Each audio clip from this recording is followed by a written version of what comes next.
You're listening to the Cyberwire Network, powered by N2K.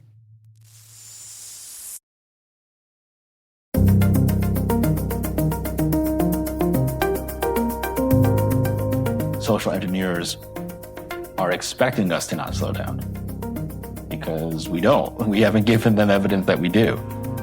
Hello, everyone, and welcome to the CyberWire's Hacking Humans podcast, where each week we look behind the social engineering scams, phishing schemes, and criminal exploits that are making headlines and taking a heavy toll on organizations around the world.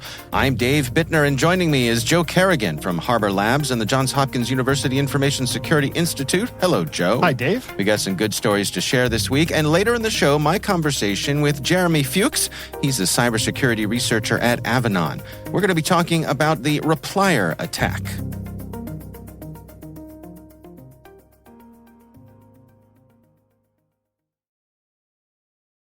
The start of the year is a great time to take that next step in your education, career, and beyond.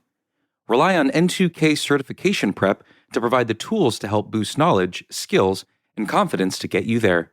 And now, for a limited time, all N2K certification practice tests are 40% off.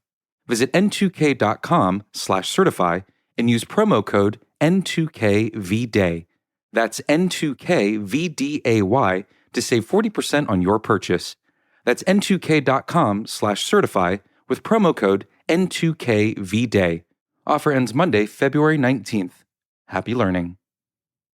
All right, Joe, before we jump into our stories this week, we got a bit of follow-up here. You want to lead us into this segment? Sure. First comment comes from a listener named Wayne, who writes in with some comments about episode 245, where we talked about Matt's wife buying a gift card at Dick's Sporting Goods. Right. And then having her other card, not the one she used to buy the gift card, but a MasterCard being used at Dicks.com. Yeah. Where the one she used was a American Express, I believe. Okay. And Wayne says, it is possible that the author's wife made a purchase at Dick's Sporting Goods in person. Yeah. And Wayne guesses that she doesn't have an RFID protected wallet and that somebody scanned her wallet with an RFID reader. Huh.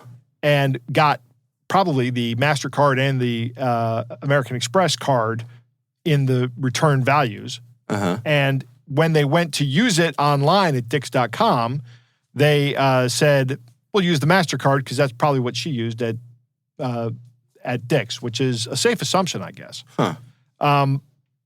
It's piggybacking off the scheme to grab credit card numbers and then use it at the .com site. Yeah. Which makes sense, I guess. One question is, how would they have gotten the CVC, which is the card verification code on the back, and the zip code? Right. I don't know. I don't know that information. The zip code is not on the credit card, but I think the CVC is. Yeah. But I'm not sure how this works. You know what? I really have to look into the RFID process in a chip. Oh, I did. I did. You did? Yeah, okay. I did. I found a video about it since we talked about it. So okay. I'll include a link to that in the show notes for our listeners, and you can check it out as well. And we can chat about it next time. Okay. Yeah. I'll handle this next one. Okay. Michael writes in and says, "Hi, Dave and Joe. I hadn't used ChatGPT until a few minutes ago, but I thought I'd share my first 3 responses for you to enjoy or cringe at." Okay. So the first prompt was, write a haiku about Chuck Norris going fishing, and that's fishing with an F. Chuck Norris fishes, silent patience, steady hand, river trembles, yields. Oh, that's good. I like that. That's actually a pretty good haiku. It's pretty good. The second one is, write a haiku about Chuck Norris fishing, and this is fishing with a PH. Right. Chuck Norris fishing, online hackers beware now, justice is served well. You gotta love a good Chuck Norris joke. Not as good of a haiku, but still pretty funny. Yeah. Yeah. Well, and ChatGPT knows the difference between fishing and fishing. Yes. And then the third prompt was, write a review of the Hacking Humans podcast by Chuck Norris. And ChatGPT said, I apologize, but Chuck Norris does not host or produce the Hacking Humans podcast. It is hosted by cybersecurity experts Dave Bittner and Joe Kerrigan. All right. That's us. ChatGPT knows who we are, Dave. Yeah, and somehow it thinks we're experts. Right. I'm a little less comfortable than I was 2 seconds ago. Right. However, as an AI language model, I can still provide a review of the podcast. Uh-oh. It says, the Hacking Humans podcast is an excellent resource for anyone looking to improve their awareness of cybersecurity threats and how to stay safe online. Dave and Joe are engaging hosts who take a deep dive into various types of cybercrime, such as phishing scams, malware attacks, and social engineering techniques. They explain these concepts in everyday language, making them accessible to even the non-technical listener. Oh, I'll take that. Yeah, that's a pretty good review. Yeah, I'll take it. Interesting. I'm guessing that ChatGPT has been trained on language that includes podcast reviews. Yeah. So I'm going to guess by this review that most of our reviews are positive. Yeah, and I would guess also that it probably vacuums up every transcript that we have, because every one of our shows is transcribed and on the CyberWire website. Yes. So I would guess that those have been acquired by by the language model as well and used in it. One thing that fascinates me about this is that that they use the phrase deep dive. Okay, so they say Dave and Joe are engaging hosts who take a deep dive into various types of cybercrime. Right. That is a writing crutch. Yeah. Trope? Habit. I don't know. Habit. One of the writers on the CyberWire staff really likes to make use of that turn of phrase. Deep dive. Deep dive. And so what's fascinating to me is that there's probably a lot of writing on the CyberWire website, and even could be writing describing this show Yes. that uses that turn of phrase. So for it to come back in ChatGPT using that specific turn of phrase, that's fascinating to me. Yeah, I would agree. That's very interesting. Yeah. All right. Well, our thanks to everyone for writing in. Of course, we love hearing from you. You can email us. It's hackinghumans@n2k.com. All right, Joe, let's jump into our stories this week. I'm going to start things off for us. My story comes from the folks over at Bleeping Computer. I love the name of that. Yeah. It's always been one of my favorites. Yeah. And this is written by Bill Toulas, and it's titled Sextortionists Are Making AI Nudes from Your Social Media Images. Now, this is interesting. Yeah, so actually it's a warning from the FBI, who, through their IC3 portal, published an alert that they're tracking an uptick in this kind of scam, extortion activity. So just real quick, sextortion is a type of online blackmail where the bad guys will threaten you with publicly leaking explicit images or videos that in the past they had stolen or acquired, and usually they would demand money in order to not make that videos or images public. And you would feel compelled to deliver the money because you had absolutely had a lapse in judgment where you allowed these guys to get a hold of these images. Correct. So that brings up my point here. Does the fact that these guys are now doing this make it easier to turn down actual sextortion attacks? So that's a really interesting question. And here's an interesting little tidbit about this. The FBI says, based on recent victim reporting, the malicious actors typically demanded either payment in the form of money or gift cards, with threats to share the images or videos with family members or social media friends if the funds were not received. Or they demand that the victim send real sexually themed images or videos. Never do that. Yeah. Never do either one of these things. But you could imagine how someone could be in a state of fear and emotional dismay that they would absolutely do that. If you don't do this, then we're going to share this image that's worse than anything you've ever been a part of, with all your friends and family. Right now my mind is going into a really dark place, and I want to get out of that. Okay, but because of what you just said, that would be horrifying. Yeah. Does the FBI make note of who's being targeted, whether or not it's men or women? They don't say anything specifically about sex or gender here. They do say that some of these folks are going after people who are underage. Right. Well, they don't care who they go after. They're criminals. Right. They do say that... Although if they're asking those people to send nudes, they have a bigger problem than just extortion. Yeah.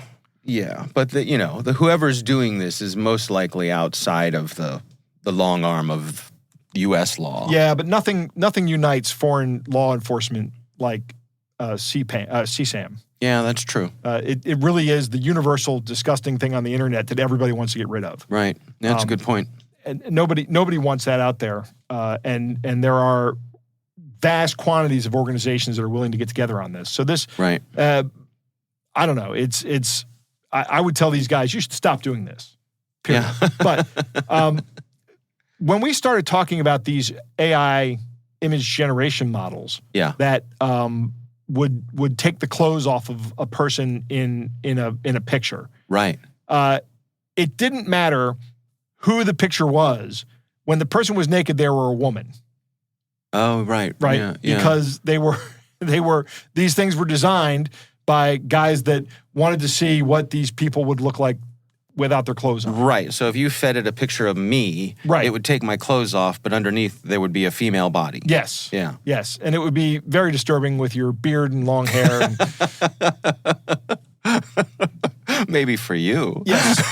I saw some pictures of some world leaders who had that happen to them. Right. They were hilarious. But I love seeing any politician in power being made fun of. So right. That's my own thing. But yeah, so I'm wondering if these guys are targeting, have they finally gone ahead and generated an AI model that will take the clothes off a man and make him look realistic? Yeah. Or what? I mean, my point I asked you about earlier is now that this is becoming a public concern and the FBI is even warning about it, if you're actually in a sextortion scam where somebody says, I'm going to drop these pictures of you to your social media account, you can say, well, I'm just going to say they're AI generated. Go ahead and drop them. Right. And I'll tell everybody, I'll lie myself silly telling everybody these are AI generated. Don't pay attention to them. Yes. I do think that is probably an easier tack to take for middle-aged, slightly pudgy white guys like you and me. Absolutely. To say, have at it. I don't care. Right. But no, you do this to a kid. Right. You do this to someone who's 17 or 18 years old. Right. And you can create a real fear tornado in their head. Yeah.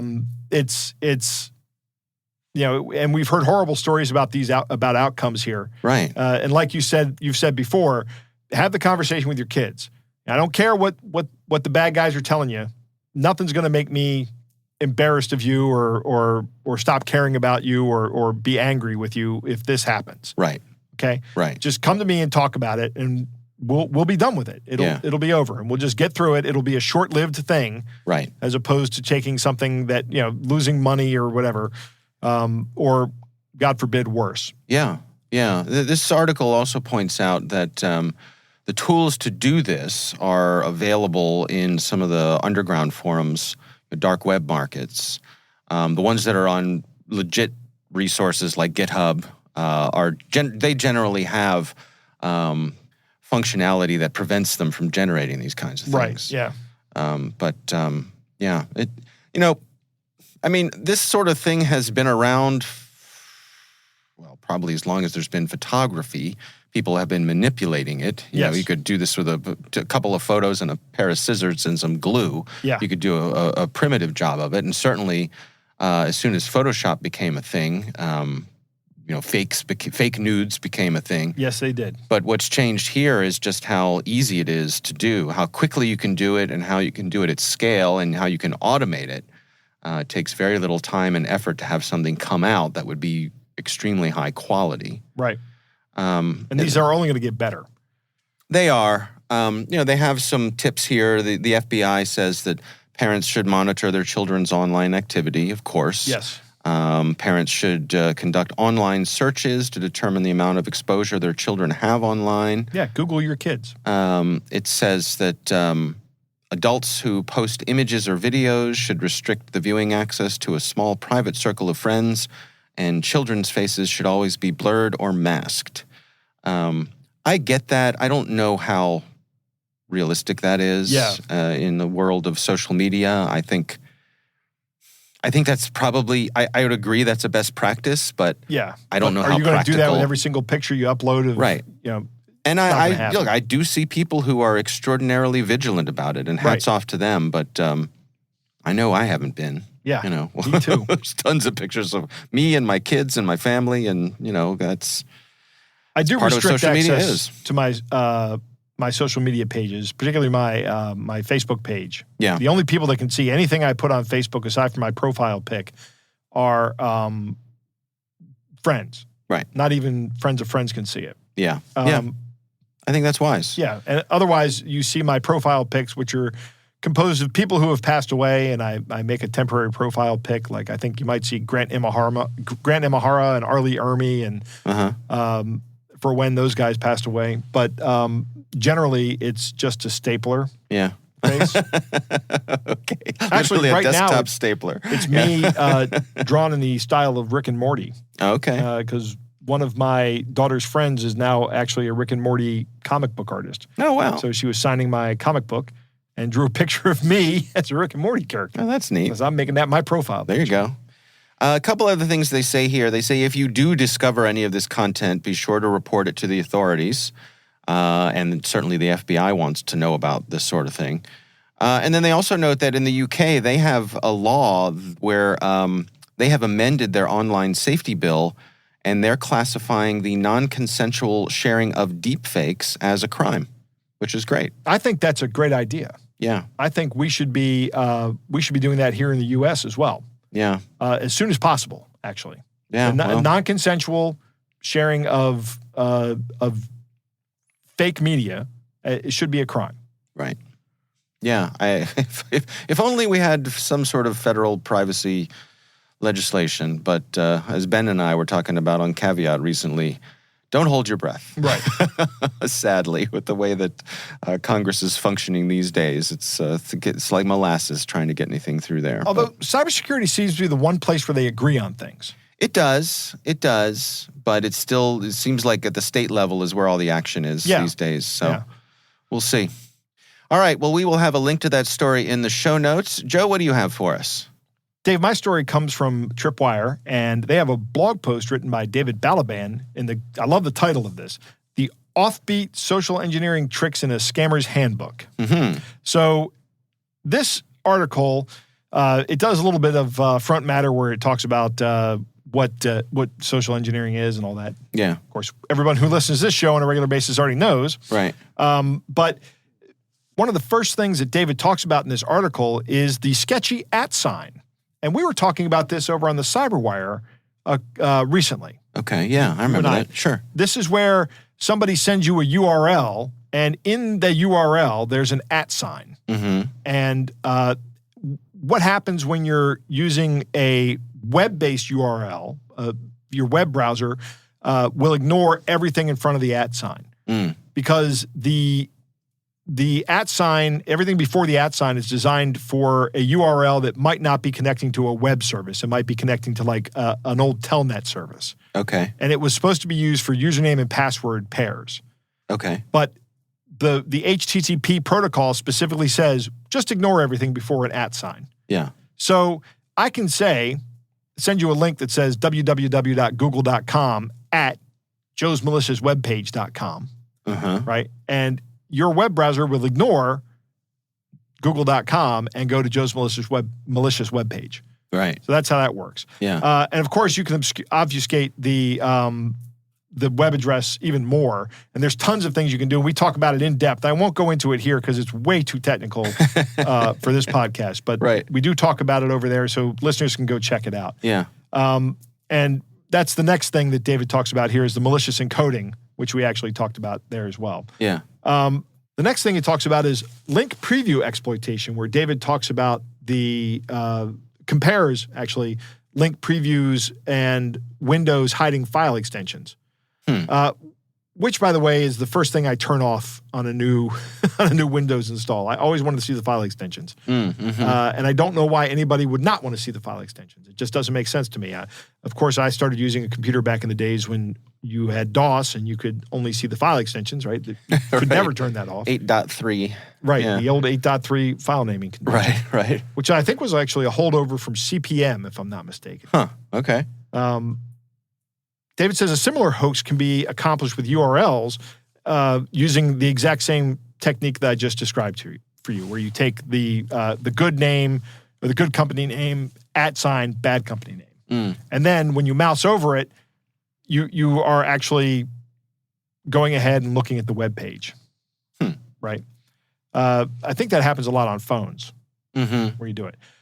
The next one he talks about, this is a very interesting social engineering attack, phone reconnaissance. So imagine an attacker calling into to the phone number space of your company. Okay. So they get your phone number space. Maybe they get a directory online. Maybe they get enough phone numbers where they can say, okay, I see how this works. And they start dialing random numbers at your phone company. Right. And then someone is on vacation and their outbound voicemail message says, I'm on vacation right now. That's a good piece of information, isn't it? Because then the next thing I could do is figure out who that person talks to and works with and send them an email from some Gmail address going, hey, I'm on vacation right now and I really need to get this thing done. Right? And it can be the beginning or it can be the reconnaissance that leads to an impersonation attack. Then he talks about the good old paper mail lure. And we've seen a few of these in our time on this show. Yeah. And these are the scams that actually take a good deal of expense to carry out. Sometimes we've seen people send in thumb drives with malicious software on them, or they're not actually thumb drives, they're just rubber ducks that are actually keyboard devices that run a script when you plug them in. Yeah. They could also be go to this website and enter this information. There's really no limit to what you can do with this kind of attack. Okay. Your information is the information you gain is limitless, I think.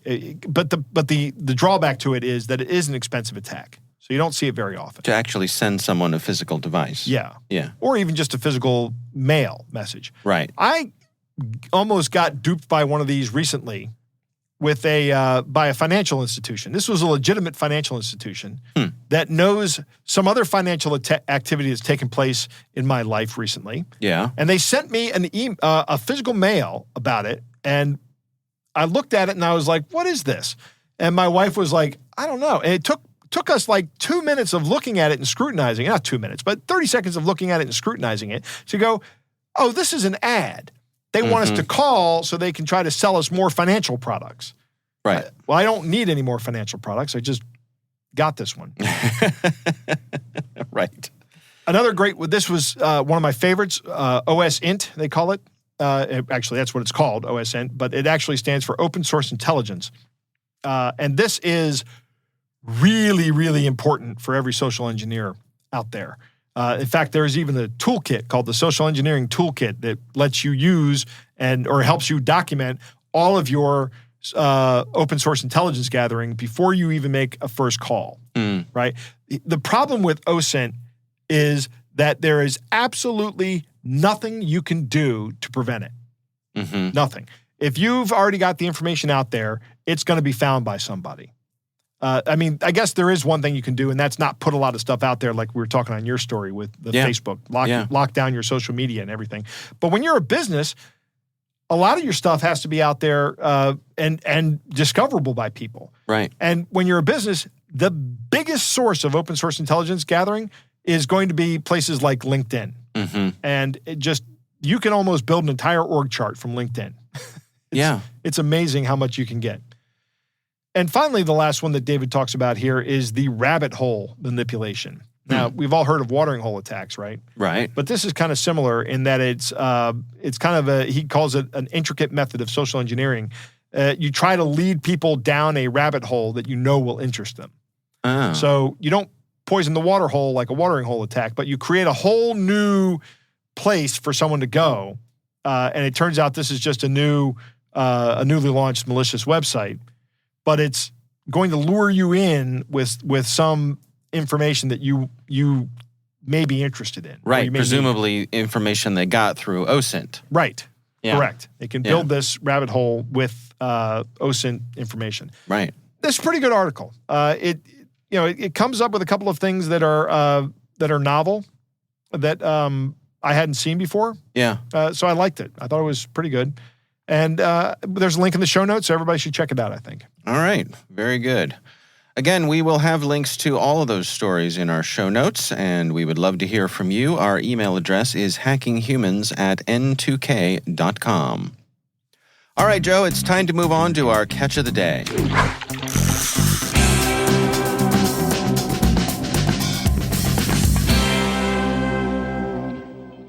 Dave, our catch of the day comes from Tim, who writes, I got this Telegram message from a dear friend, in quotes, deleted account this morning.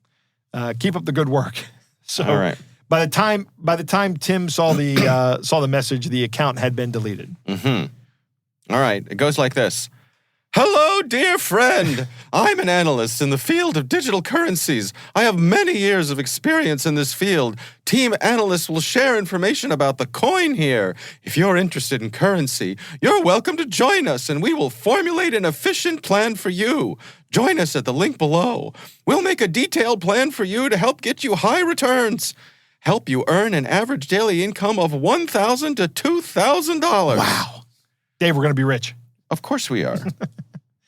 The interesting thing is that the very first thing they send along is a link that takes them to WhatsApp. To a WhatsApp, a group in WhatsApp. It's a group invite in WhatsApp. So the first thing they do is entice you. The very next thing they do is change platforms on you. Right. Right. Never go to a second location. Right, exactly. Never go to the second location, and that's Right. what this is. This is just a crypto scam. If you join into this, they're going to tell you there's going to be a bunch of people in this group who are like, oh yeah, this is great. Yeah. They might not even be people. Yeah. I've made millions. Yeah. You're nuts if you don't sign up for this. Right. Right. And they're going to tell you to go out and buy some cryptocurrency on a legitimate exchange and send it to them. Right. Like we had the CTO of CISO of Kraken. Right. On a couple weeks ago, and he was talking about these kind of scams. Yeah. That's what's going to start here. Yeah. All right. Well, thank you, Tim, for sending that in. We do appreciate it.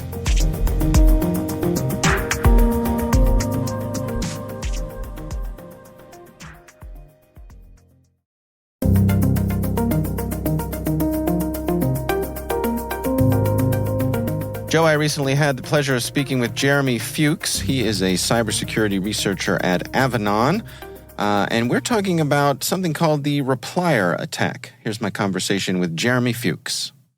So, we're constantly monitoring all attacks that are being aimed at our customer environments, and we're sort of flagging ones that we think are interesting or unique or different and sending them to myself and a few others for analysis and say, hey, is this something that the broader security community and even just the general audience might be interested in? Because if we're seeing it in many customer environments, certainly other customers and companies are seeing it around the globe. So that sort of is our general process. Obviously, we see some attacks that are very basic or very non-interesting, and we block them and go about our merry way.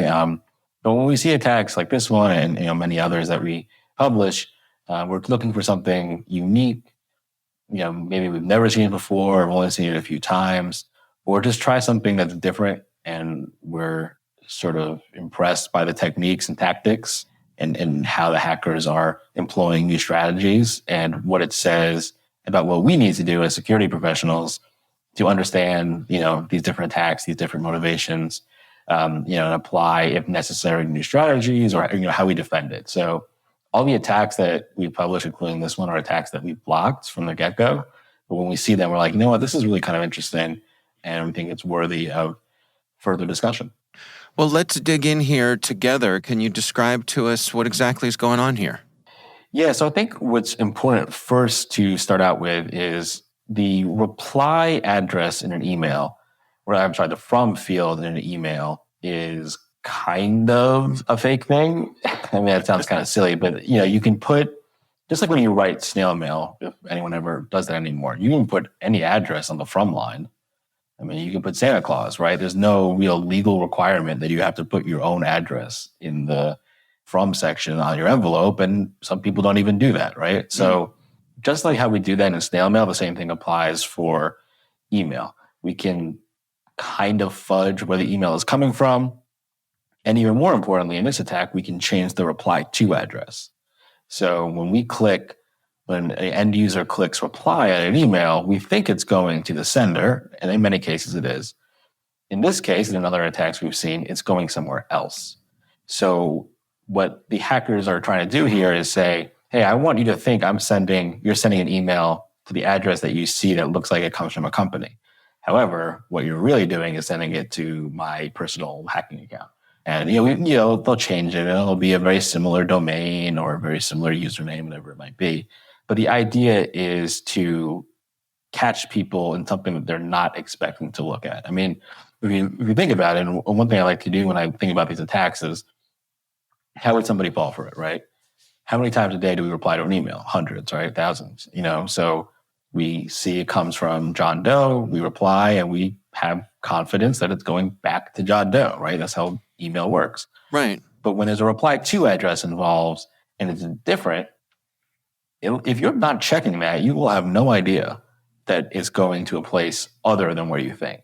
And so that's what this attack takes advantage of. And it's hoping that you're not noticing. And it's what a lot of social engineering is, hoping you're not noticing. And what are the social engineering elements here? Who are they pretending to be? Yeah, so they're pretending to be a French energy company called Total Energy. They're obviously not Total Energy. And they are basically asking for requests for proposals to purchase a centrifuge. That was another thing that sort of ticked us off. We're like, hey, emails don't, people don't ask for centrifuges, right? That's not a common business. Not generally on your average person's shopping list. Right, exactly. So we're like, okay, in addition to the technique of the reply to, we're like, well, what are they trying to do here, right? And so, at the end of the day, we don't fully know. But when we see the term high performance centrifuge, your mind starts spinning. Hey, this may be not only, maybe they're not trying to get money here, maybe they're trying to get something really, so that's what they're thinking. The attack itself is really hoping that someone thinks it's legitimate and has a need for a centrifuge or want to sell. It's a specific attack. And obviously, the chances of success are probably quite low, but they will have harvested your email, maybe other information if you fill out the request for a proposal, and they can do future attacks. And that's the thing we see common is that attack 1, hey, great, we get money or whatever, that's awesome. But we also want to set up attack 2, 3, and 4. And this is another way to do that, because if you fill out the document, even if nothing comes to pass, they have more of your information and they can target something else down the line. So really, perhaps establishing a line of communication with someone and using keywords that they would understand specific to their industry. Yeah, exactly. I mean, look, we've all gotten those very basic credential harvesting emails where we click a link and it's a fake Microsoft login. That's sort of a one and done attack, right? I've got your login. All right, I'm going to move on. Maybe I'll sell it. Maybe I'll do something else. A lot of these social engineering attacks are about a long game, right? Hey, maybe I get all the information I need in the first email and that's great, but I probably won't. I have to engage with you and email with you, right? And I have to continue a conversation and build trust and rapport so that you, the end user, thinks that the hacker is legitimate, the company is legitimate, all that stuff, and sending them money or information is just second nature. What we've noticed is that some are really good at it, some are not so good at it. The ones that are really good at it and really technically savvy are usually the ones that can, make some money off of it. Well, I mean, in a perfect world, folks would be looking at these reply addresses and really scrutinizing them. But of course, as you pointed out, we're all busy and we're replying to lots of emails every day, so that might not be practical. What other types of things can organizations put in place to protect themselves against this sort of thing? Yeah, absolutely. I mean, I think there's two things. One, we need to educate people about the reply to fields. That probably has to become a broader part of our security awareness training. I mean, I think if you were to ask many of your employees about the reply to field, my guess is that many wouldn't even know it existed. So that's step number one. We just got to say, hey, there's there's more to email than just the to and from, right? It's a somewhat complex system of sending, electronic messages. So that's number one. Number two, I think is really important that applies to this attack, but also really any sort of business email compromise attack, anything where you are potentially sending out money. Anytime you're sending out money or banking information, there needs to be some processes in place. It's not sufficient really for the average employee to be able to send out an invoice and banking information, right? There should be controls and processes and plans in place, so that somebody couldn't just fall for something, right? And it's not to say that the end user is doing something wrong. It's to protect the organization and to protect everybody from themselves. Establishing the process so that we know for sure, 1000%, that when we are paying an invoice, it is correct to the right person, to the right bank account, so that we don't get swindled. And that, requires a bit of a step back. It requires different processes that are going to look different at every company, right? Depending on company size and industry, and are you a public company or not? There's going to be different processes, and it's going to be, and you got to figure out what makes sense and what works. But I think it's really important to build in these processes and systems so that even if an end user falls for an email that isn't legitimate, it won't be the end of the world because we've established that second layer or third layer of checks. We talk so much in security about defense in depth, right? Not enough to have one system. You need two or three. Well, the same thing should go for finance and sending out invoices, and especially when we're doing it all digitally, right? No one's really writing a physical check anymore. So that's all really important, and it's a little bit past the security realm, but I think it helps protect against the attacks that are aiming to expose those organizations that don't have those processes in place. Yeah. Is there any ability to use some sort of automation for this thing? I'm thinking of very often you'll see organizations have warnings that pop up that say, hey, be extra careful. This comes from outside of our organization. Could you apply that to this, or is the reply field just too variable? Well, I mean, you can, be pretty flexible on this, right? You can set a policy within your email security provider to say every email that comes outside my organization, whether it's google.com or a fake French energy website, has that external label, use caution type thing, right? Right. We can set things up so that reply to addresses are more highlighted, right? So say, hey, we notice a discrepancy. And you see a lot of these AI-based email security systems doing things like this, where it says, hey, the replier and the reply to address don't match. Maybe something's up here. Another thing we can do is sort of add systems that say sort of these like break the glass workflows, was kind of what we refer to them as when it comes to sending data or money. That if you send an email that has sensitive data or sensitive information, personal information, whether it's a social security number or just say, hey, here's my credit card info, and you spell out the number, having this sort of external data loss prevention that says, did you mean to send this, right? Just giving you that stop, because, as we said, as we were talking about, right, we're all so busy, right? I mean, hey, you got an invoice to pay. Maybe it's 30 days late. You got to pay it, right? Right. We all don't. So it's about creating sort of systems and workflows, automated or otherwise, that basically tell you to take a moment. And one of the things that I review these phishing attacks all day, and one of the things that I consistently think that if we all just took 5 minutes to read it, I think most of us wouldn't respond and would think it's trash, because you can always find something. Now, I'm not saying you have to inspect it like it's a court document, but you just do some basic checks. Look at the sender address, look at the reply to address, hover over the links, check out the email. Like, does this email make sense? Like, why am I getting an email about a centrifuge, right? Like, take this second to ask yourself those questions. And usually, again, not always, right? Nothing's foolproof, but usually that would say, hey, maybe I might need to ask somebody about this email. Maybe let me ask, Dave in IT, what's up here. Maybe he can help. Yeah. And I think that's getting us all to slow down, right? Wouldn't that be great if we could do that? But I do think that social engineers are expecting us to not slow down, because we don't. We haven't given them evidence that we do. Right. And I think that's something that's really key and really helpful. And it goes to processes. And I'm not talking to bring everything to a halt, but take 30 extra seconds. The world isn't going to change in 30 seconds. if you don't respond to that email. Maybe if you're reading it on your phone, take a second until you get back to your computer to read it, right? Sometimes it's a little bit easier to see those signs on a computer than a phone. So take the extra moment, reread the email, always ask somebody else if you're unsure, develop some processes in place. And I think you'll see things maybe get a little bit easier for your organization. I think it's a really great point. And it makes me think that, it's something that leadership in any organization really needs to emphasize, to say, we're going to support you taking the time you need to really scrutinize this, because, that 5 minutes you take for an email is a lot less than the cleanup if we do make a big mistake, right? Absolutely. And I think, in our go mentality, work and life, right, we're not thinking about what happens if this is successful, this attack, right? So first we got to figure out, all right, maybe we paid $100,000 to some place we shouldn't or more.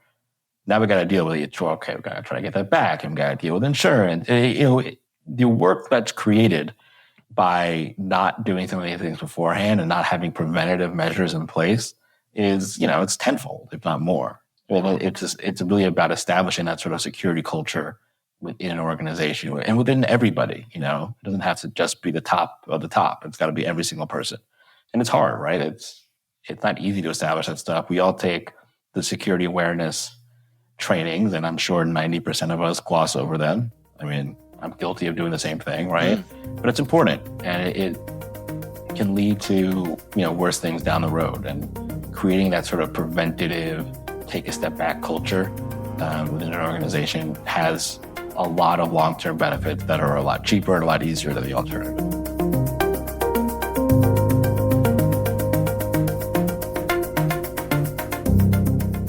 Joe, what do you think? I've said this before, and I'm going to say this again. Email is terrible. It's the worst. It's one of the oldest services on the internet. Yeah. And all of the email protocols that we still use today, like SNMP, that's SMTP, Simple Mail Transfer Protocol, IMAP, and POP. Yep. Those were all developed in the 80s. Right. Right. And security was not really at the forefront of consideration of what was then ARPANET and transforming into the internet in the 80s. Right. It's the only system that everyone has that allows anyone in the world to put something into something you control, like your inbox in this case, specifically your inbox. Mm-hmm. There's no other service like that on the internet where when you get internet connections that automatically just let people do that. Right. Unauthenticated, whatever. Just send me an email and I'll get it. Right. And I don't know what the fix is here, but I do like griping about this. Right. That thing that goes into your inbox, of course, it could be anything, especially since they started doing HTML and rendering in these email clients. Yeah. And they could send along an attachment that could be malicious.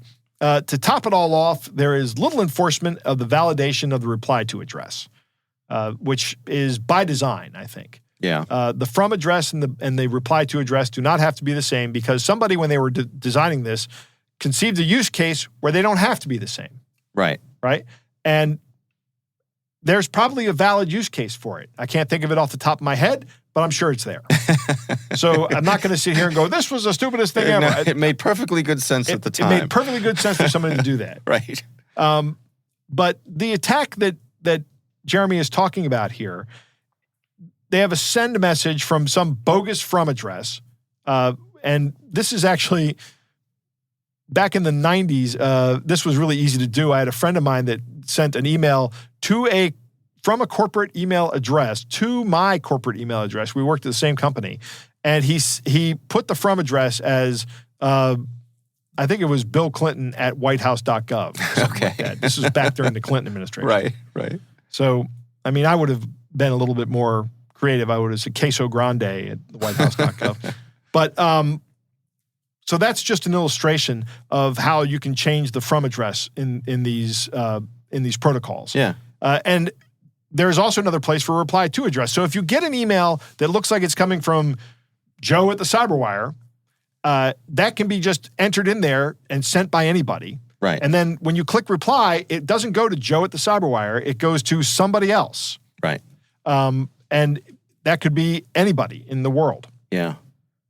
Yeah. And it's just one of the, I mean, like you say, it's one of these old protocols, and there have been attempts to graft things on it over the years. Yeah, like we got things DMARC like and all these other yeah, technologies that help. which help, but you've got to maintain backwards compatibility. Right. Which means you can't make those things mandatory. Right. Which I think it might be time for a new messaging service on the internet. And, you leave email in place. In fact, the term email was actually coined by CompuServe. Did you ever have a CompuServe account? I'm sure I did. Yeah. I don't think I probably ever paid for it, but I had one back in the day. Yeah. The days of dial-up and phone freaking. Oh my gosh, what a slow connection it was.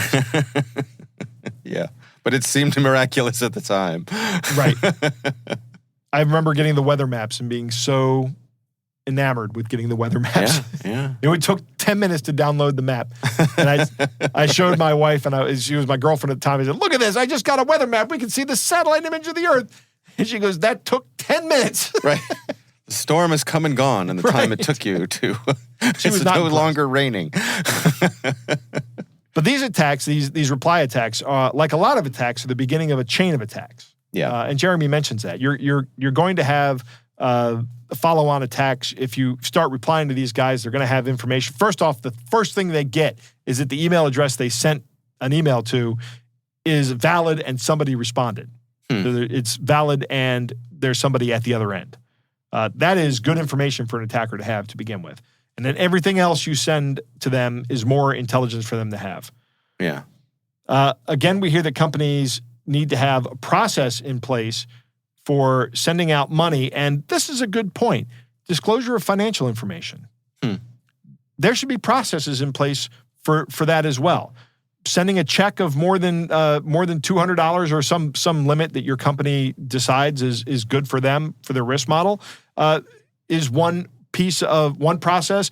Sending financial information to a recipient that asks for it is another process that has to be followed. And these processes are defense in depth. So not only do you have the first line of defense where you are hoping the person goes, hey, this is kind of a weird request. I'm not going to respond to this. But should that fail and the person go, okay, let me go see if I can get that. You begin the other process of disclosing financial information to somebody, and you have to go through these different checks and balances to make sure that everything is valid before that information gets sent out. Right. Belt and suspenders. Right, exactly. Right. Joe, why did the golfer wear 2 pairs of underwear? Because he got a hole in one. There you go. Look, I figured that one out. Nice. Jeremy says this great line, if we all just took 5 minutes, and I think this so frequently, right? If we all just slowed down and took the time to do things, but then I see that these kind of attacks still work. Yeah. And I'm still, I don't want to say disappointed, but saddened by it. I understand that everybody's busy. It takes a lot of time to do the work that you have to do, and an email is an interruption in your day. Slow down, take a little bit of extra time, and think about what you're doing and be cognizant of what you're doing. Yeah. That helps a lot. Absolutely. All right. Well, our thanks to Jeremy Fuchs from Avanon for joining us. We do appreciate him taking the time.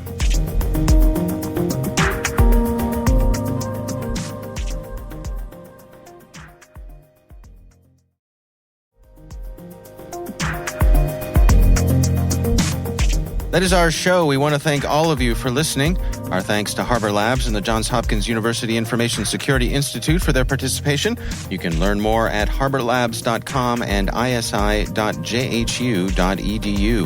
We're privileged that N2K and podcasts like Hacking Humans are part of the daily intelligence routine of many of the most influential leaders and operators in the public and private sector, as well as the critical security teams supporting the Fortune 500 and many of the world's preeminent intelligence and law enforcement agencies. N2K Strategic Workforce Intelligence optimizes the value of your biggest investment, your people. We make you smarter about your team while making your team smarter. Learn more at n2k.com. Our senior producer is Jennifer Iben. Our executive editor is Peter Kilpie. I'm Dave Bittner. And I'm Joe Kerrigan. Thanks for listening.